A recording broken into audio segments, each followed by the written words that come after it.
Hello everyone, स्वागत करता हूं आज के इस इम्पोर्टेंट सेशन में। ये सेशन आपके लिए काफ़ी हेल्पफुल होने वाला है। जिन्होंने अभी तक मेरे चैनल को सब्सक्राइब नहीं किया है वो चैनल को अवश्य सब्सक्राइब कर लें और बेल आइकन को अवश्य प्रेस कर लें, जिससे समय समय पर मेरे वीडियोज़ की नोटिफिकेशन आप तक पहुँचते रहें। चलो सेशन को शुरू करते हैं। आज का हमारा जो टॉपिक है यानी how to translate a long sentence Hindi to English. किसी लंबे से लंबे तूफानी से तूफानी सेंटेंस को हम कैसे ट्रांसलेट करते हैं। तो चलो शुरू करते हैं। हमें सेंटेंस को देख करके घबराना नहीं है, परेशान नहीं होना है। स्ट्रक्चर के सहायता से, सूत्र के सहायता से बहुत आप आसानी से इस सेंटेंस को ट्रांसलेट कर पाएंगे। तो चलो शुरू करते हैं इस सेंटेंस को। सेंटेंस क्या दिया हुआ है?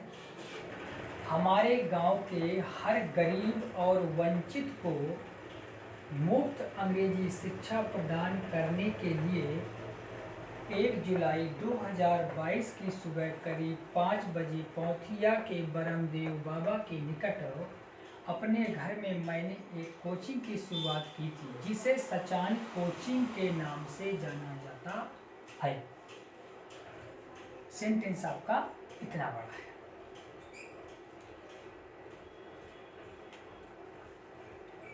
सबसे पहले हम सब्जेक्ट को फाइंड आउट करेंगे।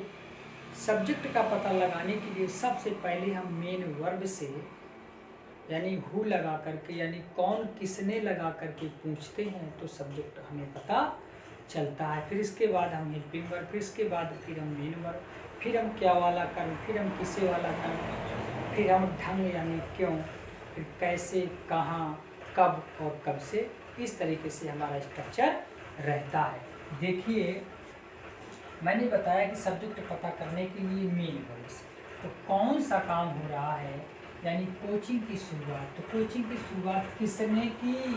तो उत्तर मिला मैंने की। तो सब्जेक्ट निकल करके आ गया आई। अब मुझे चाहिए हेल्पिंग वर्ब। तो कौन सी टेंस की बात हो रही है? शुरुआत की थी। इस पे मत जाइए जिसे, यानी ये तो कोचिंग के बारे में ही एक क्लास, उसको मैं बाद में डिस्कस करता हूँ। तो आई हैड स्टार्टेड यानी पास्ट परफेक्ट टेंस से यानी हैड और इसके साथ हमेशा वर्ब की third form. I had started, start किया तो क्या शुरू किया? I had started a coaching. I had starting a coaching. अच्छा ये बताओ, ये जो कोचिंग है उसको किस नाम से जाना जाता है? जिसे सचान कोचिंग के नाम से जाना जाता है। यानी कहने का मतलब इसी कोचिंग के बारे में एक हमें एक्स्ट्रा इन्फॉर्मेशन यहाँ पर मिल रही है। तो यानी व्हिच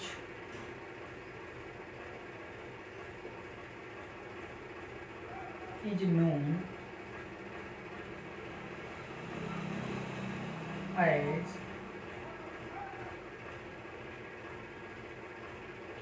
सचान कोचिंग।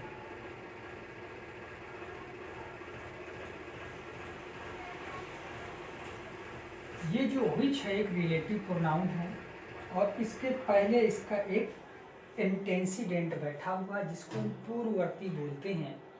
जब किसी के पहले कोई पूर्ववर्ती बैठा होता है तो उसको हम एडजेक्टिव क्लॉज कहते हैं। यानी अगर ये वाला भाग पास्ट में होता है तो ये वाला भाग भी तुम्हें पास्ट में मिलता है, लेकिन जब एडजेक्टिव क्लॉज होता है तो आप इस वाले भाग को किसी भी टेंस में आप लिख सकते हैं। यानी क्लॉज हमारे नाउन क्लॉज, एडजेक्टिव क्लॉज और एडवर्ब क्लॉज, 3 तरह के हमारे क्लॉज होते हैं। तो ये हमारा यहाँ पर एक कौन सा क्लॉज हुआ? एडजेक्टिव क्लॉज हुआ। इसी के बारे में एडिशनल जानकारी हमें प्राप्त हो रही है कि इसी के साथ ज्वाइन होकर के आ गया। तो अब हमारा क्या क्या हो गया? यानी सब्जेक्ट हो गया, हेल्पिंग वर्ब हो गई, मेन वर्ब हो गई, क्या वाला कर्म हो गया, किसे तो है नहीं है, किसे वाला कर्म, कैसे यानी कैसे यानी पूरे तन के साथ, पूरे मन के साथ, कैसे पढ़ा रहा था, ऐसा नहीं, यानी क्यों पढ़ा रहा, यानी तरीके को, यानी व्हाई, क्यों पढ़ा रहे थे, यानी गरीब और वंचित को मुफ्त अंग्रेजी शिक्षा प्रदान करने के लिए पढ़ा रहे थे। तो टू प्रोवाइड देखो जब भी ये टू एक इन्फिनेटिव है और इसके बाद हमेशा वर्ब की फर्स्ट फॉर्म का प्रयोग किया जाता है और इन्फिनेटिव अपना खुद का आगे एक ऑब्जेक्ट लेकर के आएगा। टू प्रोवाइड फ्री इंग्लिश,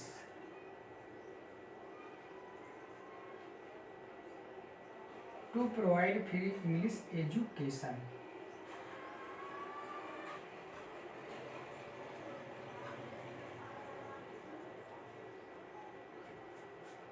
ये मेरा एक इन्फिनेटिव है, अपने साथ भी बन लेके आया है और ये इतना उसका खुद का अपना एक ही ऑब्जेक्टिव पार्ट लेकर के आया हुआ। To provide free English education. तो ये जो प्रोवाइड किया जा रहा है, तो किसको प्रोवाइड किया जा रहा है? गांव के हर गरीब और वंचित को। तो टू हर यानी एवरी,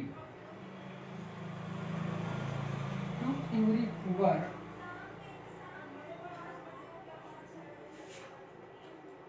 and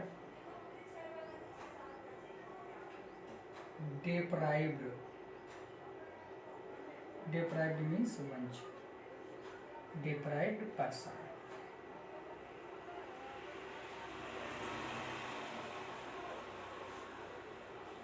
प्रत्येक गरीब व्यक्ति को और प्रत्येक वंचित वर्ग को ये शिक्षा प्रदान की जा रही थी। तो क्या क्या हो गया? क्यों हमारा हो गया? क्यों उपलब्ध कराई जा रही थी? कैसे उपलब्ध कराई जा रही थी? गरीब वर्ग को उपलब्ध कराई जा रही थी और फ्री उपलब्ध कराई जा रही थी। तो यानी यहाँ से लेकर के यहाँ तक हमारा फाइनलाइज हुआ। अब बात आती है कि कहाँ पर उपलब्ध कराई जा रही थी। अभी तो ये पार्टिकल देखो हमारे गाँव, deprived person of our village. Our मेरा क्या है? एक पजेसिव एडजेक्टिव है। विलेज क्या है? मेरा एक नाउन है।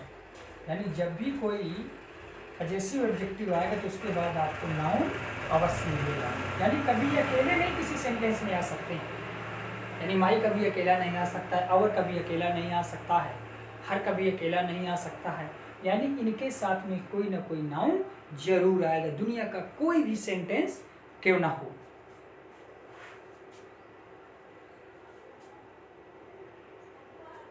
आवर विलेज, और कहां पर?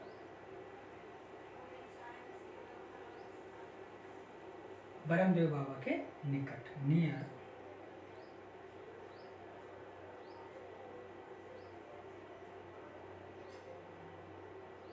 बरमदेव बाबा टेम्पल,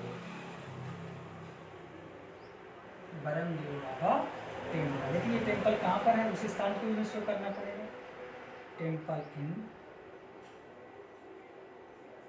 पौथिया।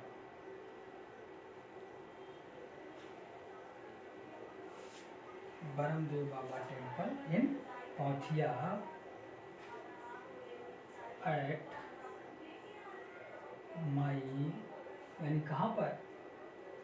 मेरे घर के बारे में बात हो रही है, यानी अपने घर में।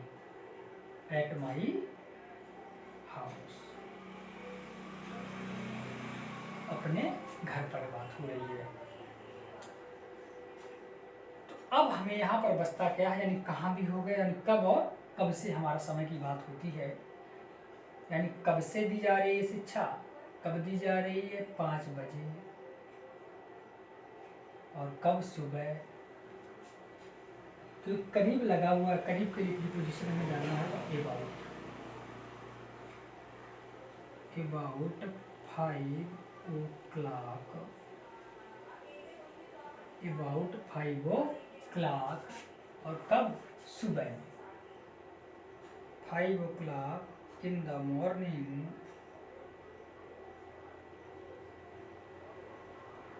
5 o'clock in the morning on first of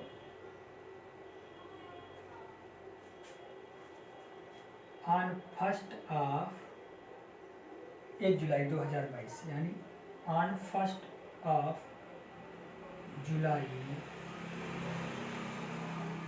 2022 यानी 2020। देखो ये महीने का नाम, दिन का नाम, प्रॉपर नाम, तो इन सब का हम पहला लेटर किसमें बनाते हैं? कैपिटल में बनाते हैं। देखो ये ब्रह्मदेव बाबा एक स्थान है, नाम है, तो बी बड़ा बनाया मैंने, डी बड़ा बनाया, बी बड़ा बनाया और टी बड़ा बनाया हुआ है। आप समझ रहे होंगे यहाँ पर ई बड़ा इसलिए है क्योंकि किसी भाषा का नाम है। एक बार पुनः देखते हैं कोई चीज़ मिस तो नहीं है। हमारे गांव के हर गरीब और वंचित को मुफ्त अंग्रेजी शिक्षा प्रदान करने के लिए 1 जुलाई 2022 की सुबह करीब 5 बजे पौथिया के ब्रह्मदेव बाबा के निकट अपने घर में मैंने एक कोचिंग की शुरुआत की थी जिसे सचान कोचिंग के नाम से जाना जाता है। तो मैंने बताया था कि सब्जेक्ट को फाइंड आउट करने के लिए, सब्जेक्ट का पता लगाने के लिए मेन वर्ब से कौन या किसने कह करके उत्तर निकालिए। यानी किसने शुरुआत की थी? तो बेटा मैंने शुरुआत की थी। तो आई, जिस टेंस के बारे में बात हुई तो उसकी हेल्पिंग यानी पास्ट परफेक्ट में, तो हैड पास्ट परफेक्ट के साथ हमेशा वर्ब की थर्ड फॉर्म, तो आई हैड स्टार्टेड। तो क्या स्टार्ट किया था, क्या वाला कर्म चाहिए हमें? तो आप कोचिंग, कोचिंग के बारे में एक्स्ट्रा जानकारी दी जा रही है, वही चीज़ नोन एज सचान कोचिंग, इसे सचान कोचिंग के नाम से जाना जाता है। ये मैंने क्या बताया बेटा? एडजेक्टिव क्लॉज मैंने बताया। यहाँ पर एक ये रिलेटिव प्रोनाउन है, क्या? व्हिच, जो इसके पहले एक। मैं बता देना चाहूँगा, पिक्चर की विजिबिलिटी अगर कम आ रही हो, वीडियो अच्छे से न दिख रहा हो, तो ऊपर 3 डॉट पर जाइए, जैसे मैंने बनाया हुआ है क्लिक हियर। अपने यूट्यूब में इस तरीके से आपको ये डॉट दिखाई देंगे, उस पर क्लिक करके हायर पिक्चर क्वालिटी कर लीजिए, तो वीडियो की विजिबिलिटी बढ़ जाएगी और वीडियो बहुत अच्छे से आपको दिखने लगेगी, यदि ऐसी समस्या आ रही है। बहुत बहुत धन्यवाद।